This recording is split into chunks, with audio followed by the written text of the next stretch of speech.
सर्वच प्रकल्पग्रस्तांच्या फाईलची छाननी झालेली आहे. प्रत्येकाचे काही ना काही प्रॉब्लेम आहेत, तर काही बरेचसे प्रकल्पग्रस्त हे एजबार झालेले आहेत. त्यामध्ये एक प्रकल्पग्रस्त असा आहे की ज्याची फाईल पूर्णतः रेडी आहे आणि DMCच्या टेबलवर आहे. त्यांनी जाऊन ती नोकरी फक्त स्वीकारायची आहे. त्यावेळेस मी सहज कुतूहलाने विचारलं की साहेब, ती फाईल कोणाची आहे म्हणून.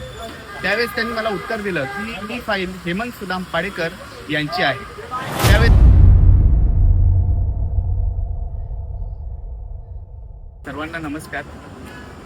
मागच्या 30 तारखेला जो काही आपण तानसा येथे मोर्चा काढला, त्या मोर्चामध्ये सहभागी झालेले सर्व बंधू भगिनी, युवक तसेच शेतकरी व प्रकल्पग्रस्त बांधव, आपण ह्या मोर्चामध्ये उत्स्फूर्त प्रतिसाद नोंदवल्यामुळे हा यशस्वी आपण मोर्चा करू शकलो.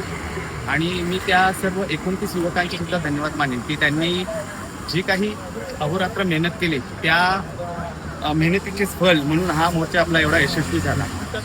तसेच मी योगेश साहेब आणि दिनेश साहेब यांचे सुद्धा मी धन्यवाद देईन की त्यांनी जी काही प्रशासकीय जबाबदारी हाताळली, त्या प्रशासकीय जबाबदारी हाताळल्यामुळेच हा मोर्चा यशस्वी झाला. मी त्यांचे सुद्धा धन्यवाद देईन. अजूनही अनेक व्यक्तींची नावे घेण्यासारखी आहेत, परंतु ही व्हिडिओ खूप मोठी होऊन जाईल म्हणून मी ती नावे घेत नाही आहेत. परंतु ज्या ज्या जणांनी या मोर्चासाठी मेहनत घेतली, आपलं योगदान दिलं, मी त्या सर्वांच्या आभारी आहे.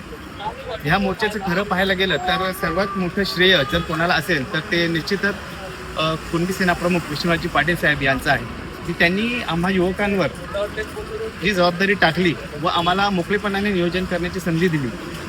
त्यामुळेच योग्य जबाबदारी योग्य वेळी योग्य व्यक्तीच्या हातामध्ये गेल्यामुळे ह्या मोर्चाचे जे आयोजन आहे ते एकदम व्यवस्थित झाले. आणि प्रत्येक काम स्वतः करणे हे नेतृत्व नव्हे, हे मी विश्वनाथजी पाटील साहेब यांच्याकडूनच शिकलेलं आहे. मित्रांनो, मी मोर्चाच्या आदल्या दिवशी तानसा येथील काही पाड्यांवर गेलो. तेथील महिलांच्या डोक्यावरील हंडे, त्यांचे कष्ट व त्यांचे आयुष्य मी जवळून पाहिले आहे.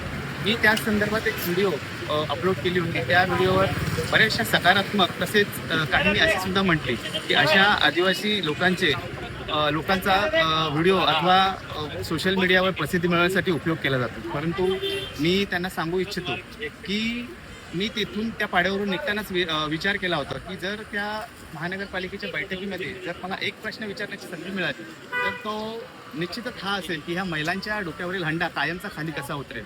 आणि त्या बैठकीत मला प्रश्न विचारण्याची संधी मिळाली. मी माननीय कुणबी सेना प्रमुख विश्वनाथजी पाटील साहेब यांची परवानगी घेऊन फक्त तोच प्रश्न विचारला की ह्या महिलांच्या डोक्यावरील हंडा खाली कसा उतरेल.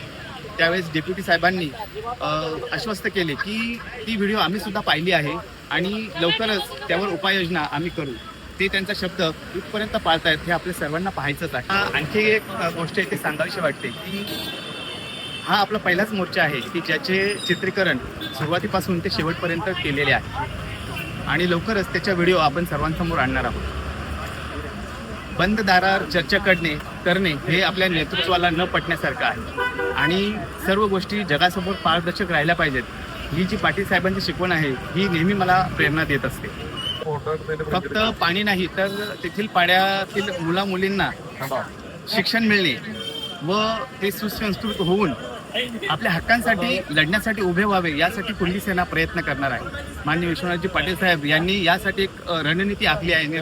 लवकरच आम्ही त्या रणनीतीवर काम करणार आहोत. कारण जर ती मुली सुशिक्षित झाल्या तर त्यांना त्यांच्या लढ्यासाठी दुसऱ्या कोणाला लढण्याची गरज राहणार नाही. 30 तारखेला झालेल्या बैठकी दरम्यानचा एक प्रसंग सांगू इच्छितो की त्या बैठकीमध्ये महानगरपालिकेचे डेप्युटी तसेच बांधकाम विभागाचे साहेब तसेच इतरही अधिकारी त्या बैठकीमध्ये उपस्थित होते. त्या बैठकीमध्ये योगेश साहेब आणि दिनेश साहेबांनी काढलेल्या 38 प्रकल्पग्रस्तांना जेव्हा प्रश्न मांडला त्यावेळेस त्यांनी असं उत्तर दिलं की सर्वच प्रकल्पग्रस्तांच्या फाईलची छाननी झालेली आहे. प्रत्येकाचे काही ना काही प्रॉब्लेम आहेत, तर काही बरेचसे प्रकल्पग्रस्त हे एजबार झालेले आहेत.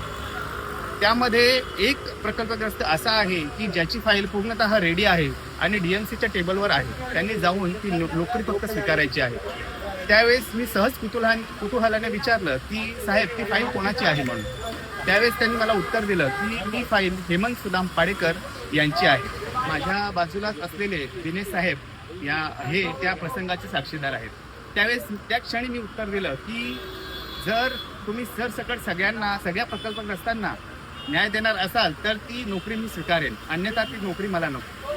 मी ज्या प्रकल्पग्रस्तांच्या प्रश्नासाठी लढतोय, जर त्या प्रकल्पग्रस्तांचे सर्वांचे प्रश्न सुटणार असतील तर ती मी नोकरी स्वीकारतोय.